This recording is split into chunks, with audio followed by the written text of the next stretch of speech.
Raadiyoo Sagalee Walabummaa Oromiyaati.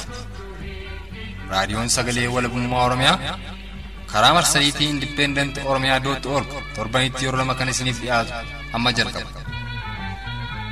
Raadiyoon Sagalee Walabummaa Oromiyaa akeeka qabsoo kan saba Oromoo bilisaaf biyya Oromoo walab sirna dimokiraasii faqaan bulu deebisanii gadi dhaabuuf godhamu deeggara. Akeeka qabsoo kanaaf gallisuufis hojjeta. Birmadummaan Oromoo dafqa dhiigaaf lafee ilmaan Oromoon dhugooma jedhee amana. Dhaggeeffattoota isaas wareegama qaalii kanaaf kakaasuuf carraaqa. Kun Raadiyoo Sagalee Walabummaa Oromiyaati.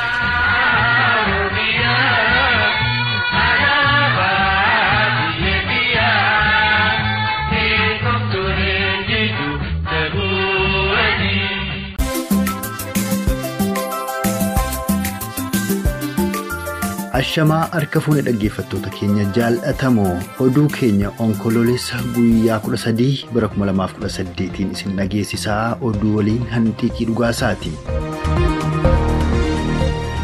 Ajjeechaan loltootaa fi poolisoota mootummaa kurneeffataa Empaayeraa Itiyoophiyaan Ilmaan Oromoorratti raawwataa ture jimaata kaleessaa Onkoloolessa gaafa 12 bara 2018 itti fufuun godina Jimmaa magaalaa Aggaaroo keessatti ilmaan Oromoo danuun rasaasa poolisoonni wayyaanee itti dhukaasaniin ajjeefamuu fi danuunis madaa'uun dhaga'ameera. Akka odeeffannoon gamasii arganne mul'isutti sababni duguuginsi sanyii ilmaan Oromoorratti magaalaa Aggaaroo keessatti geggeeffameef godina Jimmaa keessatti hooggantoota haaromsaa jedhamuun namoonni maqaa haaromsaan gara aangootti dhufan irra caalaan isaanii warruma kanaan dura qabeenya Oromoo saamaa fi saamsisaa turan akkasumas kanneen ilmaan Oromoo ajjeesisaa fi mana hidhaatti girsiisaa turan ta'uun walqabatee qeerroof qarreen Oromoo mufii fi mormii qaban karaa nagaan dhageessifachuuf jecha magaalaa Aggaaroo keessatti yeroo hiriira ba'an poolisoonni wayyaanee itti yaa'uun dhukaasa itti bananii gochaa suukanneessaa kana ilmaan Oromoorratti kan raawwatan yoo ta'u Oromtichi magaalaa Aggaaroorraa bilbilaan odeeffannoo Raadiyoo Sagalee Walabummaa Oromiyaaf kenne tokkos haaromsi jedhamu godina Jimmaa keessa kan hin jirre ta'uu fi ammas ajjeechaa fi duguuginsi sanyii kanaan dura ture itti fufuun ilmaan Oromoorratti kan raawwataa jiru ta'uu akka taanu kanatti dubbata. Normaalii wantoonni dursanii jiran tokko jiru turani. Miidiyaalee hawaasaa irratti illee wantoonni gadhiifamaa jiran odeeffannoowwan tokko dursaawwan duran inni turani. Opiniyoon kaleessaa odeeffannoo irraas haaromsa jedhanii wantoonni lallabamaa jiran tokko ni jiru. Qabatamaanii godinoota Jimmaa aanulee baay'ee keessattidha wanti kun qooqinshaallee kan gidduu kana ka'aa jiru. Aggaaroo keessatti har'aa ta'u malee. Haaromsi kun lafa qabatee nu bira hin geenye. Kaleessa kan obboleessa keenya obboloota keenya ajjeesaa turan kan namoota qabsiisaa ture qeerroowwan kan qabsiisaa kan dhiiga dhangalaasaa turan ammallee bakka isaarra jiru. Kanaafiyyuu haaromsi kun nu bira hin geenye jedhaniitidha kan mormii isaanii dhageessisuu fi durallee miidiyaalee hawaasaa irratti gadhiifamaa ture kan ta'aa tures. Kun magaalaa Aggaaroo keessatti? Eeyyee magaaluma Aggaarottidha. Hayyee achii booda maaltu ta'e? Lakkoofsa nama isaanii beekuu baadhus ammatee du'aniiru. Kan madaa'anis jiru. Lakkoofsaan garuu amma irratti kana jala muree akkas dhiyeessee odeeffannoo nama qabu siin gahuu hin danda'u. Gaaffiin kun gaaffii qajeelaadha nagaadhaan gaafatanii maaliif itti dhukaafame qaamni itti dhukaase kun eenyu laata? Waan egaa kan yeroo kana kan itti dhukaasuu danda'u akkuma beekamu uummata keessa kan qabu hidhatee jiru qaamni biraa hin jiru. Kan magaalaa keessa jiru humna mootummaa hidhatee jirudha. Korri bittinneessa Oromiyaallee magaalaa keessa jiranii poolisiiwwan tokkollee turanii. Kanaafiyyuu qaama mootummaa irrattidha kan dhukaasee ajjeefamee dhugaatti faayifatti akkuma arguu dandeessu kaleessas akkas ture har'as gaaffii akkasii gaafannaan dhukaasanii si ajjeessuudha lubbuun kee garantii hin qabu taanaan egaa haaromsi jedhamu kunillee faayifatti lafarra taa'ee wanti bira ga'e akka hin jirre calaqqeessa yookiin agarsiisuudha kan inni akka kootti yaaduu danda'u. Erga du'is irraa namni erga gaaffii nagaan gaafatees ni ajjeefamatee kan ajjeesus erga seeratti kan hin dhiyaannete mee maal godhu qaba Oromoof maaltu falaa jettati? Eeyyee egaa yeroon isaa akkuma beekamu yeroo uummanni keenya baay'een isaa keessumaa gidduu kanarratti wantoonni miidiyaa hawaasaatiin gadhiifaman wantoonni akkasuma miidiyaa mootummaa EBC ta'ee OBN miidiyaawwan televezyiinota illee wantooti darban uummata xiqqoo ishee burjaajessadha kan jiru. Dhimmoota baay'eetiin ol qabatee uummanni burjaajaatu jira. Kanaafiyyuu akka Oromootti keessumaa qeerroowwanii fi qarreewwan yeroo ammaa akkuma guutuu Oromiyaatti yookiin akkuma guutuu biyyaatti wantoonni irratti hojjetamaa jiran baay'eetu jiru. Qabsoowwan amma ammaatti qarreef qeerroon Oromoo dhiigatti dhangalaasee as geessise kana dudduubatti deebisuuf namoonni barbaadan baay'ee jiru. Yeroon isaa rakkisaadha. Namoonni hin beekamne shirataa jiran jiru waan ta'eef wal dhaggeeffachuun wal qorachuun akkasumas immoo haala sirriitti hubachuun barbaachisaadha jedhanii yeroo kanatti kan inni ergaa kudha barbaadu. Oduudhuma wal fakkaatuun godina lixa Wallaggaa aanaa Boojjii Dirmajjii ganda Boobinee jedhamu keessatti dhukaasa loltoota mootummaa kunuunfataa wayyaaneen kamisa darbe banameen obboleeyyan 2 rukutamuun tokko battala wareegamuu fi kaanis madaa'uu himan jiraattonni. Godina lixa Wallaggaa aanaa Boojjii Dirmajjii ganda Boobinee jedhamu keessatti rasaasa loltoota mootummaa kunuunfataa wayyaaneen itti dhukaafameen kan ajjeefame Margaa Alamuu Ittafaa kan jedhamu yoo ta'u. Margaanis qabxii ga'aa fidee yuunivarsiitii seenuudhaaf yeroo kan eeggataa jiru yoo ta'u obboleessi isaa rasaasa loltoota wayyaaneen rukutamee lubbuudhaan hafee yeroo ammaatti gara Gimbiitti fuudhamuudhaan hospitaalatti yaalamaa jiru ammoo Lataa Alamuu Ittafaa kan jedhamu yoo ta'u dabalataanis dargaggoo Taarikuu Iggazuu kan jedhamu torbeedhuma kana keessa achuma magaalaa Boojjii keessatti rukutamuu fi Oromoonni 6 achuma magaalaa Boojjii keessatti torbeedhuma kana poolisoota wayyaaneen rukutamuu kan dubbate Oromtichi gamasii odeeffanne jijjiiramni jedhamus kan hin jirre ta'uu fi haalli uummanni Oromoo magaalaa Boojjii fi haanaasanii guutuu keessa jiru akkaan yaaddessaa ta'uu kaasee dhumarrattis Oromoonni duguugiinsa sanyiif saamicha qabeenyaa miliishota Beneeshaangul Gumuz kanneen abbootii qabeenya abashootaa fi aanga'oota mootummaa kunuunfataa wayyaaneen hidhataniin achirraa buqqifamanii gara haanaa Boojjiitti baqatanii jiran haala nageenyaa naannoo san mudatee jiruun walqabatee gargaarsaa fi gaaffii uummatarraas dhabanii rakkoo amaa keessa ka jiran ta'uu akka ittaanu kanatti dubbata. Oromtichi godina lixa Wallaggaa aanaa Boojjii Dirmajjiirraa odeeffannoo raadiyoo sagalee walabummaa Oromiyaaf kenne kun. Guyyaa qabeessaa naannoo Boobinee jedhamtutti obbolawwan 2 rukutaman tokko Margaa Alamuu Ittafaa kan jedhamu mucaa yuunivarsiitii seenuudhaaf deemaa jiru rasaasaan mataarra rukutamee battaluma du'e buufata fayyaa naannoo Biilaa gaafa fidan mucaan dura obboleessa immoo Lataa Alamuu Ittafaa kan jedhamu immoo rukutamee amma Gimbii hospitaala Abbaa Duulaa jira. Gandi Boobinee jedhamtu kun ganda baadiyyaadha. Aanaa kana keessa ganda qotee bulaati. Mucaan kun kan inni rukutameef jedhamu waraanni kun konkolaataa irraa bu'anii utuu isaan karaarra deemanii mucaan rifeensa dhedheeraa qabu tokko diichiirratu taa'uu arganii gaafa isaan argu fiigee baqatee isarratti dhukaasan jedhama. Yeroo kanatti karaa argatanii gara mana mucaa kanaatti kan isaan geessu yeroo bu'anii abbaan isaanii argee baqadhaa ijoollee gaafa jedhamu inni amma du'e kuni karaa boroo fiigee ba'ee waraana warra teellaa jiranitti gadi gaafa ba'u rukutan inni amma lubbuun jiru immoo isaanuma kanatu balbala duratti ta'ee abbaa isaanii biratti. Egaati kutaalee Oromiyaa garaagaraa keessattis ijoollee Oromoo jajjabduu qeerrosa ta'uu akkasumas barsiiftota yuunivarsiitii qareeyyii fi sabboonoo ta'an akkasumas ammoo abbootii qabeenyaa Oromooyyuu filaniiti ajjeesaa jiru. Tarii ijoollee kanas itti yaadaniidhuma isaaniin barbaacha laqaniitti waan ajjeesan sitti fakkaata haala waliigalaa Oromiyaa keessatti deemaa jiru yoo jalqabdee ilaaltu. Naannoo sana ganda baadiyyaadha waan ta'eef dubbiin tokkoyyuu hin jiru. Mandarri Boobinee jedhamtu kun xinnoo gabaan hin jiraatti. Garuu iddoo ijoollee kanaa gara mandarattii kanaan ga'u. Irraanollee ol baahuwaa bakka jedhamu gararraatti akka tabboo irra ol ba'anii ture iddoon mana ijoollee sanaa dhukaa fi sochii biraan wanti tokkoyyuu mandara sana keessatti ta'an jiru. Ijoolleen kun keessumaa inni du'e kuni barumsa isaatti illee mucaa aktiivii ta'e mooraa mana barumsaa keessa ture keessatti illee mucaa naamusaan beekamaa fi jaallatamaa ture. Barsiisonni magaalaa Biilaatii gara baadiyyaa mana isaanii illee dhaqanii waa'ee amala isaatii kana ol kaasanii haasaa turan nama gaarii kan ta'e. Ani shakkiin qabu tokko amma lixa Oromiyaa irraa waraanni adda bilisummaa Oromoo iddoo tokkotti uummata wajjin walitti dhufeenya godhatee uummata irraa gargaarsa fudhachaa uummataaf yaada tokko kennaadha kan waliin jiraachaa jiran amma. Shakkiin jiru isaan kana sodaadha. Yeroo darbe tokko kan waraanni utuu gara Gumuz deemaa jiru adda bilisummaa Oromoo karaarraa nu maqsiisa. Hinnannaa jiranii sodaa isaan irraan kan ka'edha. Lafi safiitti kan isaan konkolaataa irraa bu'anii lafa deemanii fi waraanni adda bilisummaa Oromoo hin jiraata kan jedhu sababii shakkii qabaniif akka karaa qulqulleeffattuutti deemu. Meegaa sanaan wal qabate maal jedhaa jira uummatni Oromoo haanaa sanaa guyyaa irraa kana arra sammuu rakkoo ture jedhan maaltu ture irrammoo? Magaalaa Biilaa keessa Egaa torban har'aatii kaasee haalli nageenyaa badaa bareedaan hin jiru. Tokkumaa inni haalli nageenyaa magaalaa Beelaa keessa kan inni ittiin dhibame yeroo darbe uummata Gumuzii fi uummata Oromoo gidduutti walitti bu'iinsi ta'ee uummati magaalaa Beelaa kora bittinneessaa magaalaa Beelaa kana keessa jiranii yoo dhattaniin uummata keenya irraa loltan ta'e meeshaa nuu kennaa warra beekan itti laadhannee isaan deemanii uummata keenya gargaaranii jennaan meeshaan laannuu ofii keenyaafis hin dhannu jedhaniitiyyuu mooraa bulchiisaa magaalichaa keessa tutaa jiranii uummataa fi kora bittinneessaa gidduutti walitti bu'iinsi ta'e. Torbanarraa gara sa'aatii tokko olii kan ta'u dhagaan uummataanii kora bittinneessaa kanatti guurame bittinneessaa immoo dhukaasa guddaa bananii dhukaasi magaalaa kana keessatti ta'e namni 6 rukutamee lubbuun nama 2 darbee namni 3 hospitaala naqamtee jira.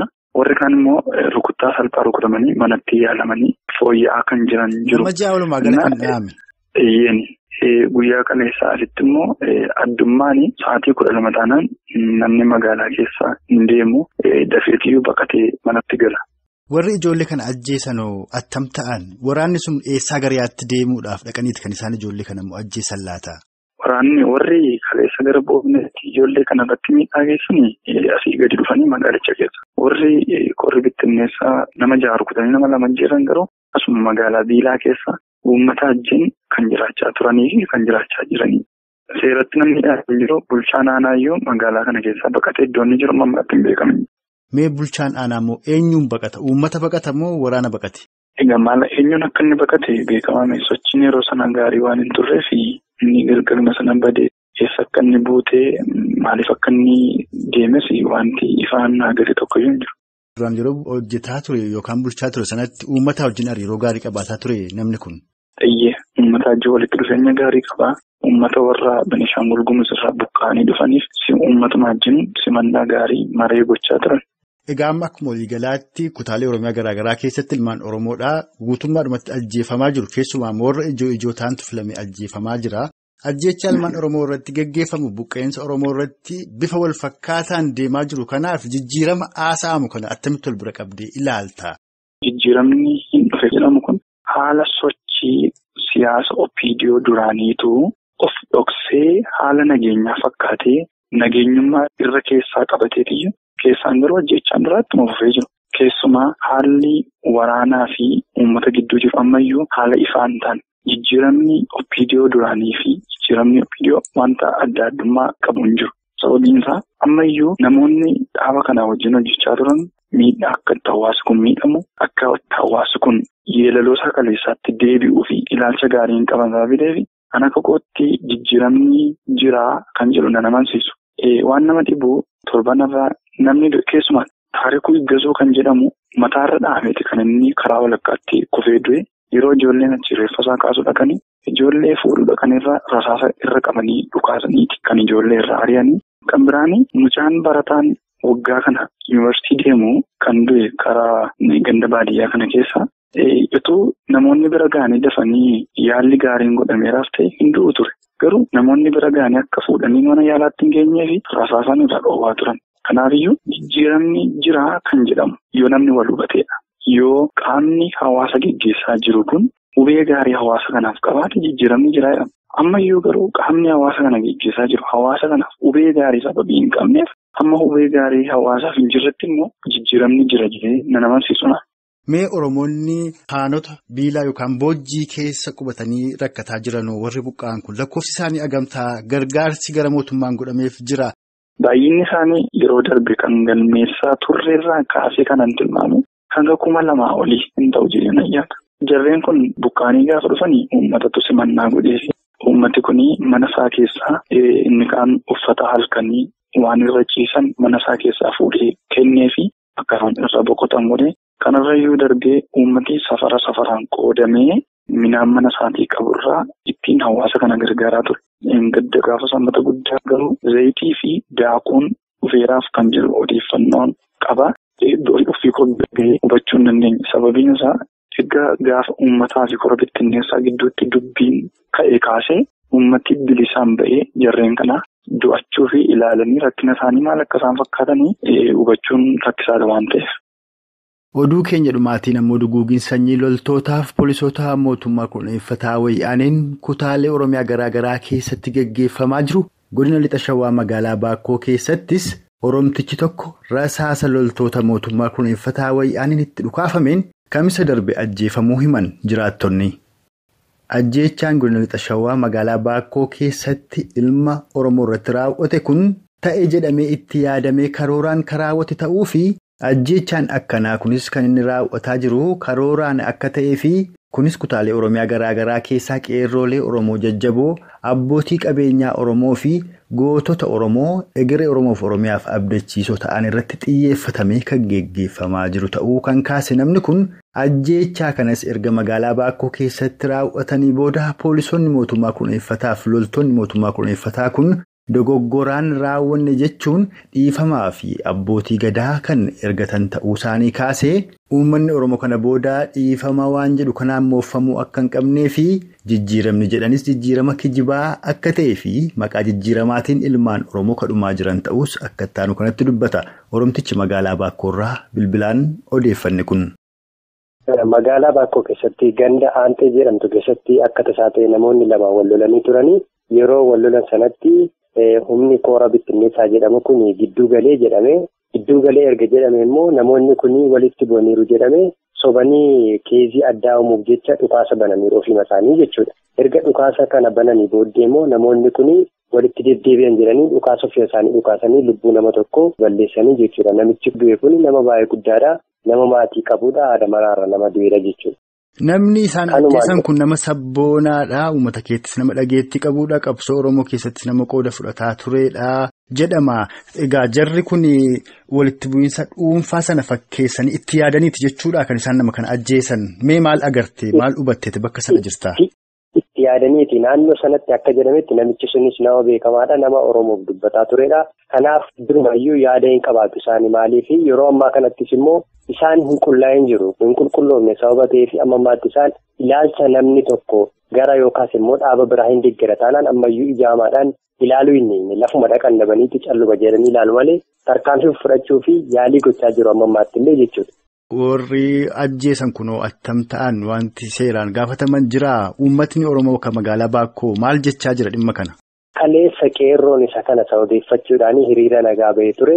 Humni hidhatee jiru tarkaanfii kana gaggeesse kun seeratti akka nu dhiyaatu jedhee qeerroon sagalee guddaa dhageessaa ture. Ganama sa'aatii 3 jalqabanii jechuudha. Hiriira ba'anii namoonni akka kana godhanii amma ammaatti seeratti nuuf hin dhiyaanne.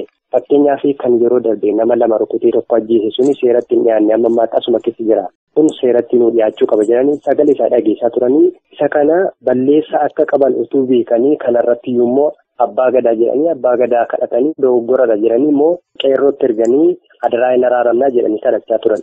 Egaa jarri kun yeroo adda addaatti lubbuu ilma Oromoo keessumaa namoota jajjaboo filanii ajjeesaniitu dogoggoraan ajjeefamee jedhu. Mee ati dhuguma dogoggoraan ajjeefame sitti fakkaata? Amma yoomitti Oromoon immoo ajjeefamaa jira kanaaf dhiifama godhaa wajjiniin jiraata. Itti dabalee immoo magaalaa Baakkoo keessatti kan kanaan dura nama 2 ajjeesee gammaatti seeratti hin dhiyaanne jettu kun immoo eenyu laata?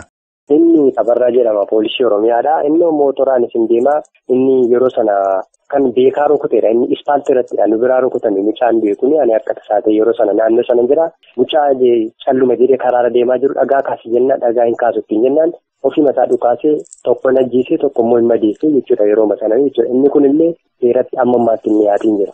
Egaa gama tokkoon jijjiiramatu jira jedhama gama kabiraan ammoo Baakkoo keessatti godina Wallagga Lixaa Biilaa yookaan Boojjii keessatti Aggaaroo keessattis dhukaasa godhanii ilmaan Oromoo ajjeesaa oolan guyyaadhuma irraa kan meeshaa kanatti tol bira qabdee ilaalta jijjiiramni waan jiru sitti fakkaataa yoo hin jiraanne Oromoon maal godhuu qabaa jettanii? Inni kun akkuma ilaalaa jirrutti jijjiiramni jiraata jedhamaa jira garuu isaanii qulqulloonni waan ta'eef ammas tarkaanfii fudhachuu fi jarri yaalii gochaa jiru.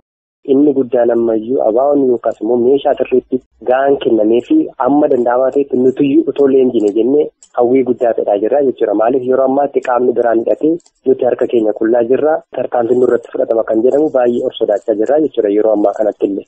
Woboon hiikkachuu qabaasa jedhan kana itti waliin galtu jechuudha. Inni tasumallee itti waliin galu isa kanarratti dabarree yuunuyyuu hidhachuu qabna jedhee hawwii guddaan qaban akka koototoon birrii qabaadde ofuma kolleeggitee otoo hin hidhadheen jedhan otoo kan namaarrayyuu hundumtu akkasuma namoonni na fakkaatan illee leenjii fudhatanii hidhatanii jedhan gama kootiin jechuudha. Dhugaadhumatti gaaromtichi magaalaa Baakkoo irraa ammeenya poolisoota Oromiyaan ilmaan Oromoorratti gaggeeffamaa jiru uummata Oromoo waan dhageessifteef guddoon si galatoomfadhaa horii bulii. Galatoomaa isiniif. Egaan dhaggeeffattoota keenya jaallatamu oduu nuti guyyaa irraaf qabannee dhiyaanne kanuma agammaa ture turtii nu faana qabaattaniif horaa bulaa.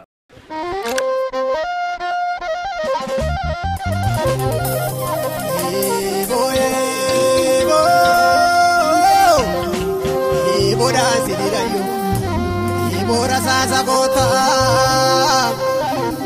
mar bota sine tantara ini nam dirantar ani gantu garangalo Oromo biti kawe sabil godi dawe orisa lafti jitte roka te walfitte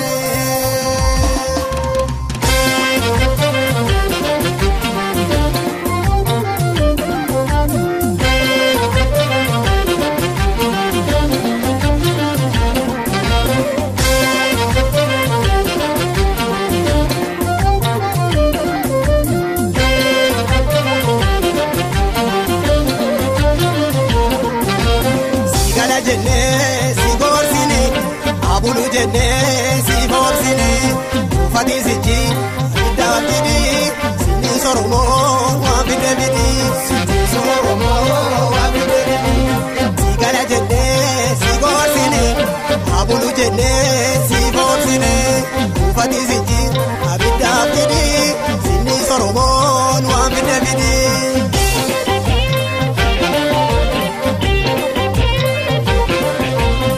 Generaloni kube Oromo olumati center kina me baranamu Generaloni kube Oromo olumati center kina me baranamu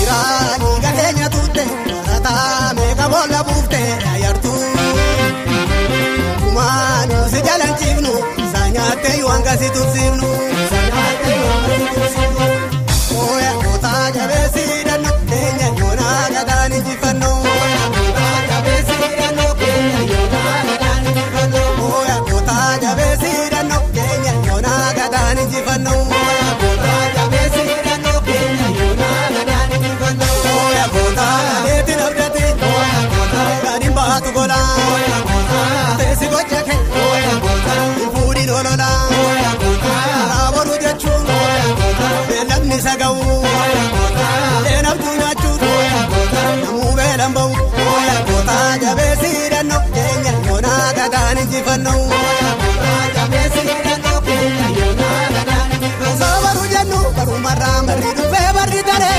Osonu waliru wadalite alaga kesanu bare Osabi yakabnu biya hormati galetane bakatu Ototo katane samiyartu kumanu tintabatu Balli minfinne Urushani garri Hidati walfide Dunfate jarri Waaqamna Oromo Dange sudarri Falmanna komo Kesuma bukutte bakka bulti dabe warri